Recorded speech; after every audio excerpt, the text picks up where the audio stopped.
Hi students, तो आप कैसे हैं। आज हम स्टार्ट कर रहे हैं लेसन 1 का क्लास 10 ज्योग्राफी। ये है वीडियो नंबर 5। मैं इससे पहले सेशन पे 4 वीडियो और कर चुका हूं। अगर आप उसको नहीं देखे हैं तो पहले देख लें, इसके बाद ही समझ में आएगा। तो आज का टॉपिक है land degradation and conservation measures. Land degradation and conservation measures. तो आज हम बताने वाले हैं कि जो लैंड जो हमारा रिसोर्स है, आपने देखा पिछले वीडियो में कि हमारे लिए कितना इम्पोर्टेंट है और इसके लिए इससे हम क्या क्या कर सकते हैं। जाहिर सी बात है, जब हमारी चीज़ इम्पोर्टेंस है तो हम उसके लिए सेफली या सेफ तरीके से हम उसका उपयोग करेंगे ताकि हमारे आगे आने वाली पीढ़ी को भी उपयोग में लाया जाए। देखते हैं आगे क्या लिखा हुआ है। We have share our land with the past generations and will have to do so with the future generation to.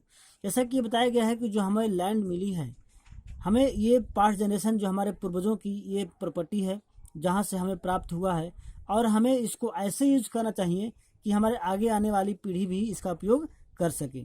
लेकिन हम देखते हैं कि 95% of our basic need for food, shelter and clothing are obtained from land. हम देखते हैं कि हमारे 90% जो है जो रिक्वायरमेंट्स है डेली यूज का, वो हमें कहाँ से प्राप्त होता है? लैंड से प्राप्त होता है। ठीक है, तो human activity have not only brought about degradation of land but have also aggravated the pace of natural force to cause damage of to land. कहते हैं कि जो ह्यूमन एक्टिविटी ही केवल लैंड डिग्रेडेशन के लिए उत्तरदायी नहीं है, जबकि जो कुछ नेचुरल फोर्स भी हैं, जो प्राकृतिक बल भी हैं, जो प्राकृतिक फैक्टर भी हैं, जो हमारे लैंड को डिग्रेड कर रहे हैं, जो इरोड कर रहे हैं। ठीक है, देखते हैं यहाँ पर कुछ डेटा दिया हुआ है कि at present there are about 130 million hectares of degraded land in India. हमारे भारत में जो आज के प्रेजेंट डेटा का रिकॉर्डिंग है कि वो लगभग 130 मिलियन जो है लैंड है वो डिग्रेड हो चुका है, यानी कि वो क्या हो चुका है? इरोड हो चुका है। देखते हैं यहाँ पर एक रिकॉर्ड दिया हुआ है किस तरह से वो मतलब डैमेज हुआ है या किस तरह से इरोड हुआ है। तो यहाँ पर एक डायग्राम बनाया गया है इसको समझाने के लिए। तो हम इसको पहले देख लेते हैं कि डायग्राम में क्या समझाने का प्रयास किया गया, कैसे किया गया। ठीक है, तो देखते हैं कि यहाँ पर वेस्ट लैंड इन इंडिया 2000 के अकॉर्डिंग है ये, कि यहाँ पर जो है वाटर इरोडेड एरिया, जो पानी से इरोडेड होता है, वो आपका जो है 56% है। यानी कि 56% जो जितने भी इरोजन हुआ है, सॉइल इरोजन हुआ है, वो केवल वाटर से हुआ है। इसके बाद फॉरेस्ट डिग्रेडेड एरिया, जो जंगल के कटाव होते हैं, जो वन संपदा जो हमारी कटती जाती है, उसके लिए उससे जो है 28% जो है हमारी जो इरोडेड एरिया हुआ है।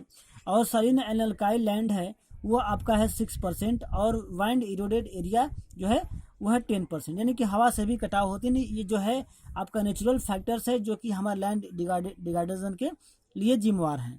इसके अलावा कुछ जो है ह्यूमन एक्टिविटी जो है वो किस तरह से हमारा लैंड डिग्रेडेशन करते हैं, हम इसके लिए देखते हैं नेक्स्ट लाइन को।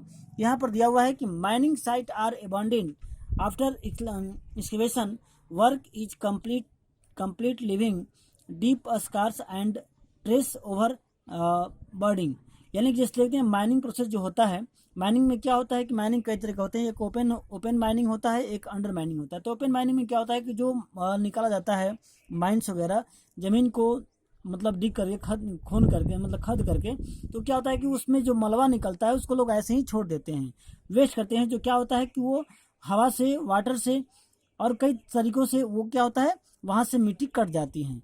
देखते हैं जैसे यहाँ पर होता है कौन कौन सा स्टेट में। यहाँ पर एक बहुत अच्छा क्वेश्चन आता है कि name the state where soil eroded due to the mining process. तो यहाँ पर हमारा एक आंसर बन जाता है यहाँ से कि in state like Jharkhand, Chhattisgarh, Madhya Pradesh and Orissa deforestation due to the mining have cause severe land degradation. यानी कि जो स्टेट हैं आपका झारखंड, छत्तीसगढ़, मध्य प्रदेश, उड़ीसा, ये जो हाँ इस स्टेट में जो लैंड इरोडेड हुआ है वो ड्यू टू द किससे हुआ है? तो माइनिंग प्रोसेस से। अब ये तो यहाँ पर जो कुछ स्टेट दिया है, गुजरात, राजस्थान, मध्य प्रदेश और महाराष्ट्र जो है, इस तरह से हुआ है। आपका मेन सोर्स जब लैंड डिग्रेडेशन हुआ है कैसे?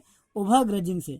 यहाँ पर अधिक चारागाह के रूप में जो यूज होता है उससे क्या होता है, ये प्रोसेस से जो है लैंड डिग्रेडेशन हुआ। तो इसको याद रखना कि माइनिंग प्रोसेस से कौन कौन राज्य हैं, और ओवर ग्रेजिंग से कौन कौन है, और ओवर इरीगेशन से कैसे हैं। तो ओवर इरीगेशन में तो आपका पंजाब, हरियाणा, वेस्टर्न उत्तर प्रदेश, ये ओवर ग्रेजिंग ओवर एरिगेशन से ये मतलब यहाँ पर जो लैंड डिग्रेडेशन हुआ है, ठीक है।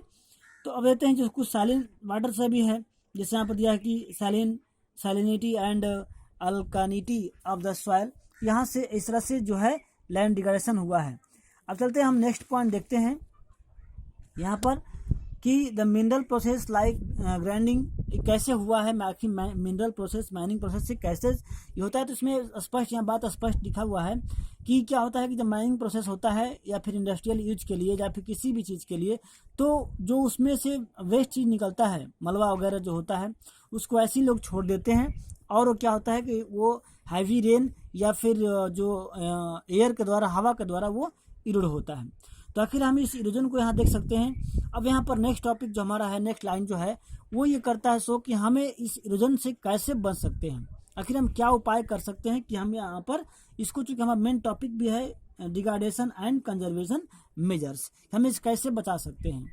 तो देखिए there are many ways to solve the problems of the land degradation. यहाँ पर दिया है कि how many problems to solve the land degradation. तो यहाँ से आपका एक क्वेश्चन आंसर हो सकता है, आप इसको देखना, कभी कभी आता है एग्जाम में।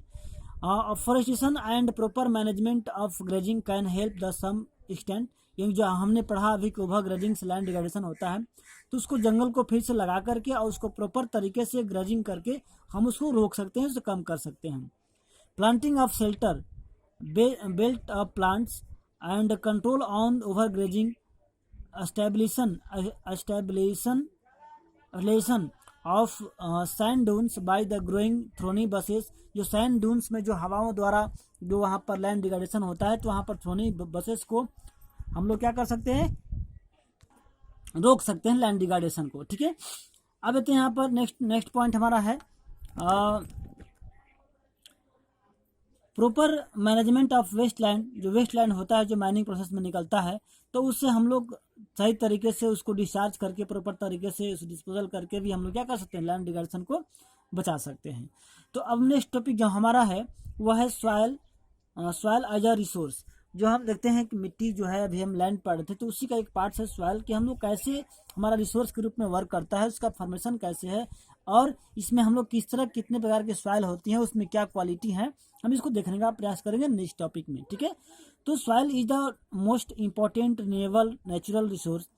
It is the medium of the plant growth and the support different types of living organisms on. यानी कि जो सॉयल है, जो सॉयल ही एक ऐसा इंपॉर्टेंट रिन्यूएबल नेचुरल रिसोर्स है जहाँ पर प्लांट ग्रो होता है, जहाँ डिफरेंट प्रकार के लिविंग ऑर्गेनिज्म होते हैं, वो रहते हैं और वो हमें सपोर्ट करते हैं, हमें हेल्प करते हैं, ठीक है। तो देखते हैं soil is a living system. ये लिविंग सिस्टम है, दैट मीन्स ये काफ़ी वर्षों के अंतराल में ये फॉर्मेशन होता रहता है, बनता रहता है। It takes millions of years to form the soil up to 5 centimetre depth. यानी कुछ सेंटीमीटर जो मोटा सॉयल बनने के लिए लगभग मिलियंस ईयर्स लग जाते हैं। Relief parents rocks of bed rocks, climate, vegetation and others forms of life and time are important factors in the formation of soil. यानी कि सॉयल के फॉर्मेशन में जो फैक्टर्स हैं वो आपके हैं bed rock, climate, vegetation and दूसरे भी जो फैक्टर्स हैं वो क्या करते हैं, सॉयल फॉर्मेशन में अपना वो योगदान देते हैं।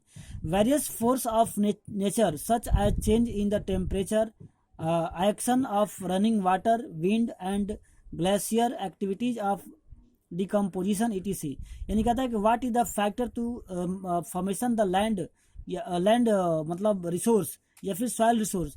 यहाँ पर आते हैं कई तरह के फोर्सेस होते हैं जो कि चेंज करते हैं, जो टेम्परेचर है और एक्शन ऑफ रनिंग वाटर मतलब फ्लो होता है उसमें भी। और ये बात आती है chemical and organic change which take place in the soil are equally important. यानी कि इसमें जो चेंज होने केमिकल और ऑर्गेनिक दोनों चेंज क्या होते हैं, बराबर के इम्पोर्टेंस है, दोनों का बराबर भागीदारी होता है। तो सॉयल कैन कंसिस्ट ऑर्गेनिक यानी कि ह्यूमन्स एंड इनऑर्गेनिक मटेरियल्स। यानी कि सॉयल में क्या होता है, ऑर्गेनिक और अनऑर्गेनिक क्या दोनों इसमें मटेरियल्स पाए जाते हैं। On the basis of factor, देखिए अब यहाँ पर फॉर्मेशन के फैक्टर के अकॉर्डिंग जो यहाँ पर इसकी responsible soil formation, colour, thickness, texture, age, chemicals and physical properties के अकॉर्डिंग हम सॉइल को कई भागों में कैटेगराइज कर सकते हैं, उसको बांट सकते हैं, डिवाइड कर सकते हैं। ठीक है, हम यहाँ नेक्स्ट में पढ़ेंगे क्लासिफिकेशन ऑफ सॉइल। ठीक है, तब तक के लिए गुड बाय। ओके।